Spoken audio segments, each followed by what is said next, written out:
It all happened on a stormy afternoon, the kind where the rain pounds so hard it feels like it could wash away the world. In the middle of it, a powerful CEO used to commanding boardrooms, signing million-dollar deals, controlling every second of her life, saw something she would never, ever forget. At the pharmacy counter stood a man, worn and weary, clutching the hand of a little girl. He was returning her medicine because he couldn't pay for it. Just a simple act, yet it hit harder than any business loss ever could. That moment would change both their lives and even bring an entire company to tears. This man, Daniel, was in his early 30s. Life had not been gentle with him. His wife, the love of his life, had died suddenly in a car accident when their daughter, Emily, was only 4. Since then, Daniel had been juggling to job stacking shelves in a supermarket by day, cleaning offices by night, barely scraping by. Emily was his entire world. Her eyes sparkled with the same warmth as her mother's, and her gentle smile could light up any room, but her fragile health made every day a battle. Asthma made breathing a challenge, and the inhalers, checkups, and emergency trips drained Daniel's tiny savings faster than he could earn them. He sacrificed everything for her, skipping meals so she could eat, wearing shoes with holes in them so she could have a proper school uniform. Yet one rainy day, Emily's asthma worsened, and Daniel faced a decision no parent should ever have to make. He burst into the little pharmacy, rain soaking his coat, Emily coughing weakly in his arms. With trembling hands, he placed the prescription on the counter. "Sir, that will be $84, the pharmacist said gently, almost hesitantly, as if sensing the storm of worry behind Daniel's eyes. Daniel's stomach dropped, as if the floor had disappeared beneath him. He reached into his pocket and felt only $40 crumpled, the last scraps of what remained after rent, bills, and a week of non-stop work. Maybe, he thought, maybe they'd let him pay half now. Half later, he laid the wrinkled bills on the counter with shaking fingers. "I'm really sorry." "Sir," the pharmacist said softly, her expression apologetic but unmoving, "we can't release the medicine unless it's paid in full." Daniel swallowed hard. His lips trembled. He looked down at Emily, who tried to give him a brave little smile even as her face grew pale and tight with each wheeze. His chest tightened so painfully it felt like his heart cracked open.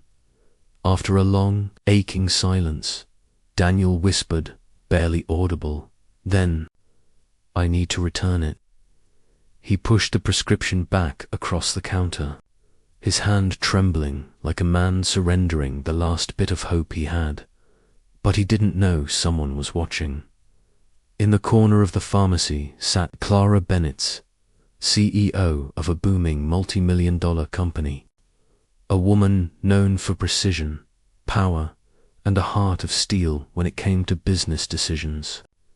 She'd been waiting quietly for her own prescription, tapping away on her phone, until that moment forced her to look up, and what she saw shattered her. A worn-down father, soaked in rain and exhaustion, choosing between feeding his child and helping her breathe. The sight hit Clara straight in the soul. She had grown up surrounded by privilege, never knowing the fear of going hungry or the dread of unpaid bills. Yet she did know what it felt like to watch someone you love gasp for air. Because she had lost her mother the same way, that memory stabbed her heart. Before Daniel could pick up Emily and walk out, Clara rose from her seat. "Wait." Her voice carried across the room, firm, steady, but surprisingly warm. Heads turned. Daniel froze, confusion flashing across his face, followed by embarrassment.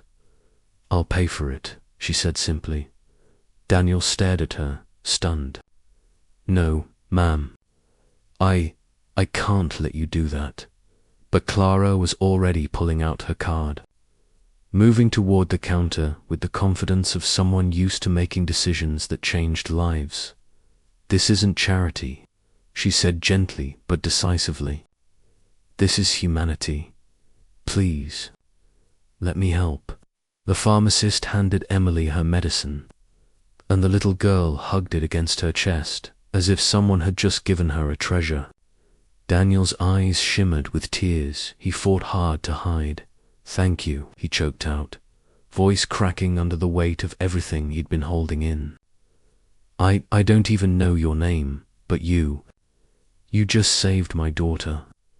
Clara gave him a gentle smile. My name is Clara, and you don't owe me a thing. Just promise me one thing. Daniel looked up, waiting. Never give up, she said softly, to her. It felt like a small moment, a quiet act of kindness she would soon forget. But fate had far bigger plans for both of them. Clara's unexpected discovery 1 week later. Clara strode into her company's headquarters, preparing for another day of back-to-back meetings. But something made her stop mid-step. A familiar figure. It was Daniel, wearing a janitor's uniform, holding a mop. His face went pale when he recognized her. You're the lady from the pharmacy, he stammered, cheeks reddening with embarrassment. Clara froze. The man she helped worked in her building, cleaning the very floors her executives walked across without a second thought. Throughout the day, Clara tried to focus, but she couldn't get those tired eyes out of her mind.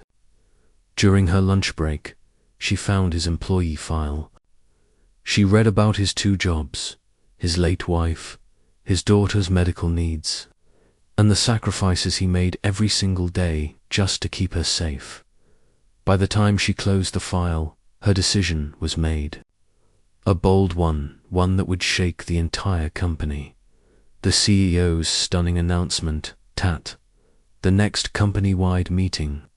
Clara stood before hundreds of employees. Cameras were on. Executives waited for financial updates. But Clara's eyes searched the room until they locked on Daniel, nervously standing in the back with a cleaning cart. Sometimes, Clara began, voice echoing through the auditorium, we look for leaders in all the wrong places. Leadership isn't defined by power, titles, or wealth. She paused, letting the silence thicken. It's defined by sacrifice, by love, by strength. Then she lifted her hand and pointed toward the man who now looked like he wanted to disappear. Today, I want to introduce someone who carries all of those qualities. Daniel was called onto the stage. His steps were slow, hesitant. His hands shook. He stood there, confused, shy, and deeply overwhelmed as hundreds of eyes turned toward him. This man, Clara continued speaking, her voice filled with conviction. This man works harder than anyone I've ever met. He cleans this building late at night, long after most of us have gone home. But what many of you don't know is that he's also a single father raising a little girl, fighting battles most of us never have to face, and still managing to hold onto hope. A hush fell across the room. Then, suddenly, applause erupted loud, heartfelt, echoing through the auditorium.